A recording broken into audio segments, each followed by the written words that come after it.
Hi hello everyone, welcome to Disha TV. ఈరోజు review of the movie Mufasa. So మనందరికీ తెలిసిందే, ముఫాసాకి voice ఇచ్చింది మహేష్ బాబు గారు. సో ఇక సినిమా అంటే ఫస్ట్ అంటే ద లయన్ కింగ్ సినిమా ఏదైతే ఉందో ఆ సినిమాని డెఫినెట్గా ముఫాసా మ్యాచ్ చేస్తుందని ఎవరైనా ఎక్స్పెక్ట్ చేయలేదు. బట్ అదే విధంగా ఉంది. ఆ సినిమా వేరు, ఈ సినిమా వేరు. అంటే దాని కంపారిజన్ విజన్కి వచ్చినట్లయితే డెఫినెట్గా కొంచెం దానికంటే ముఫాసా కొద్దిగా తక్కువ ఉందనే చెప్పుకోవాలి. అండ్ ఫస్ట్ ప్రీ అంటే ఎప్పుడైనా ఏంటంటే సీక్వెల్స్ చూద్దాం, కానీ ఇది ప్రీక్వెల్ అనమాట. అంటే సింబా కథ ఏదైతే ఉందో వాళ్ళ నాన్నగారు అయినటువంటి ముఫాసా కథ అనమాట ఇది. మీరు ప్రీవియస్ మూవీస్ ఆల్రెడీ అది చూస్తే అర్థమవుతుంది. సో ముఫాసా ఫస్ట్ హాఫ్ చాలా బాగుంటుంది, ఎస్పెషల్లీ విజువల్ వండర్ అని అయితే చెప్పొచ్చు. అంటే విజువల్స్ డెఫినెట్గా ఏంటంటే మనకు ఈ సినిమా డెఫినెట్గా నేనైతే 2Dలో చూశాను. బట్ 3Dలో చూస్తే మాత్రం చాలా మంచి ఇంపాక్ట్ అయితే డెఫినెట్గా అనిపిస్తుంది. ఎందుకంటే 2D సినిమాలు, హాలీవుడ్ సినిమాలు మనకు ఎప్పుడైనా ఏంటంటే ఒక విజువల్ వండర్ కోసమే చూస్తాం మనం, విజువల్స్ కోసం లేకపోతే ఆ ఎక్స్పీరియన్స్ కోసం, లైవ్ ఎక్స్పీరియన్స్ అదే చూస్తాం. బట్ ఇది 3Dలో చూస్తే బెటర్ అనమాట. 2D కంటే 3D ప్రిఫర్ చేసుకుంటే బెస్ట్. అండ్ ఇక మహేష్ బాబు గారి వాయిస్ కూడా చాలా మంది ఫ్యాన్స్ చాలా ఎక్స్పెక్ట్ చేశారనమాట. ఈవెన్ లయన్కి వాయిస్ ఇస్తే ఎలా ఉంటుంది మహేష్ బాబు గారు, సో ఆయన సినిమా కూడా రావట్లేదు అంటే రాజమౌళి గారితో వచ్చే సినిమా టైం పడుతుంది. బట్ ఈ మూవీలో అన్న కొంచెం వాయిస్ తోటి ఎంజాయ్ చేద్దాం అనుకున్నారు. బట్ ఎందుకు అది కూడా కొంచెం అంత మహేష్ బాబు గారి ఫ్యాన్స్ ఎవరైతే ఉన్నారో అదంతా ఎక్స్పెక్ట్ చేసే విధంగా అయితే లేదు. అంటే ఆయన అంటే అంచనాలకు కొంచెం ఎందుకో తగ్గింది అని అయితే అనిపిస్తుంది. సినిమా మాత్రం విజువల్స్గా బాగుంటుంది. ఈవెన్ వాయిస్లు బ్రహ్మానందం గారు, అలీ గారు ఇచ్చిన కామెడీస్ బాగుంటాయి. అండ్ ఇక ఫైనల్గా ఏంటంటే సినిమా ఎందుకో చిన్నపిల్లలకు ఎక్కువగా కనెక్ట్ అవుతుంది, బట్ పెద్దవాళ్ళకి ఎందుకు అంత ఎక్కదనిపిస్తుంది. అంటే ఆ లయన్ కింగ్ సినిమా చూసినట్లయితే దీనికి కంపేర్ చేసుకుంటే ఏంటంటే ఈ సినిమా కొంచెం పిల్లలకు మాత్రం డెఫినెట్గా కంపల్సరీ చూడొచ్చు.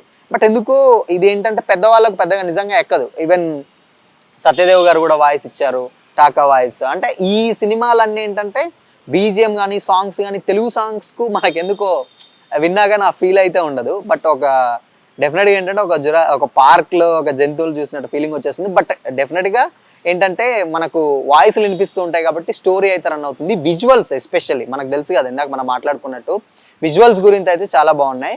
అండ్ నెక్స్ట్ అసలు ఆ ముఫాసా ఎలా అంటే వేరే వెళ్ళిపోతాడు కదా, దాని తర్వాత ఆయన ఎలా ఎదిగాడు, దాని తర్వాత ఆయన ఎలా రాజయ్యాడు అనేదే కథ. సో ఆ కథ కూడా ఎస్పెషల్లీ ఎలా ఉంటుందంటే ఇప్పుడు మనకు పెద్దవాళ్ళు ఎవరైతే ఉన్నారో వాళ్ళకు కొంచెం, ఎందుకంటే హాలీవుడ్ మూవీస్ ఎక్కువగా ఎంజాయ్ చేసే వాళ్ళు ఉంటారు, వాళ్ళకు ఓకే బాగుంది అనిపిస్తుంది. కానీ ప్రీవియస్ మూవీతో పోలిస్తే ఇది కొంచెం తక్కువగానే అనిపిస్తుంది. బట్ ఈ సినిమా మాత్రం పిల్లల వరకు అయితే చూడొచ్చు, పెద్దలు ఎందుకో చూడొచ్చు. అండ్ ఫస్ట్ హాఫ్ కూడా కొంచెం ఎందుకో డల్ అనిపిస్తుంది. అంటే చూస్తున్నటువంటి ఆ ఎగ్జైట్మెంట్ అయితే రాదు. అంటే మనం యానిమల్స్ అవన్నీ ఉంటాయి, బట్ క్లైమాక్స్లో ఫైట్ సీక్వెన్సెస్ ఉంటాయి. అంటే యానిమల్స్ మధ్య జరిగే ఫైట్ సీక్వెన్సెస్ ఉంటాయి, అవి మాత్రం చాలా బాగా అనిపిస్తాయి క్లైమాక్స్లో. అంటే లాస్ట్ ఒక 15 minutes అవి చాలా బాగుంటాయి. అండ్ ఎందుకో సినిమా కూడా చాలా ఈజీగా అయిపోయిందన్న ఫీలింగ్ అయితే వచ్చేస్తుంది మనకి. ఎందుకంటే మనం ఎక్స్పెక్ట్ చేసినంత లేదు, బట్ తొందరనే కన్క్లూడ్ చేశాడేమో అని కూడా అనిపిస్తుంది. బట్ ఓవరాల్గా ఏంటంటే సినిమా ఓకే. అంటే ముఫాసా అనేది ఎక్స్పెక్టేషన్స్ లేకుండా వెళ్ళి హాలీవుడ్ మూవీ ఎంజాయ్ చేసే అంటే చూసే వాళ్ళు ఎవరైతే ఉంటారో వాళ్ళు వెళ్ళి ఆ సినిమాని ఒక ఓకే బాగుంది, ఒక హాలీవుడ్ మూవీ చాలా రోజులు అవతార్ తర్వాత మళ్ళీ ఆరెంజ్లో బజ్ ఉన్న మూవీ అంటే ఇదే ముఫాసా అనే చెప్పొచ్చు. బట్ కాకపోతే వెళ్ళి ఓకే చూడొచ్చు. ఇలాంటి మూవీ హాలీవుడ్ ఇష్టపడే వాళ్ళు మాత్రం చూడొచ్చు. బట్ తెలుగు మూవీస్ ఇష్టపడి కొంచెం హాలీవుడ్ చూసే వాళ్ళు ఉండకపోవచ్చు, వాళ్ళు మాత్రం డెఫినెట్గా ఆ సినిమా నచ్చదు. ఎందుకంటే కొంచెం ఎందుకో డల్ అనిపిస్తుంది, ల్యాగ్ కూడా అనిపిస్తుంది. ఈవెన్ 2 hours మూవీ అయినా కానీ కొంచెం ఎందుకో ల్యాగ్ ఉన్న ఫీలింగ్ అయితే వచ్చేస్తుంది. ఓవరాల్గా విజువల్స్ మాత్రం బాగుంటాయి, సాంగ్స్ కూడా కొంచెం ఎక్కువ, విజువల్స్ బాగుంటాయి. ఆయన ఒక కథ చెప్తాడు, ఆ కథ చుట్టూ తిరిగేదే సినిమా. ఈవెన్ కోతి ఒక కథ ఉంటుంది కదా, సో ఆ కథ ముఫాసా మనవడికి చెప్పేటువంటి కథే ముఫాసా అనమాట. అసలు ముఫాసా ఏంటంటే ప్రీవియస్గా సింబా క్యారెక్టర్ తర్వాత సింబా వాళ్ళ నాన్న క్యారెక్టర్ సింబా కొడుక్కి చెప్పేటువంటి కథ.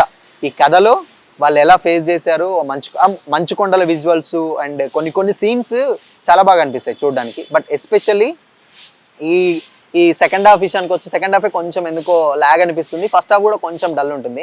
ఓవరాల్గా ఒక అంటే హాలీవుడ్ మూవీ ఇష్టపడేటోళ్ళు వన్ టైం వాచబుల్ మూవీ అని అయితే చెప్పొచ్చు అనమాట.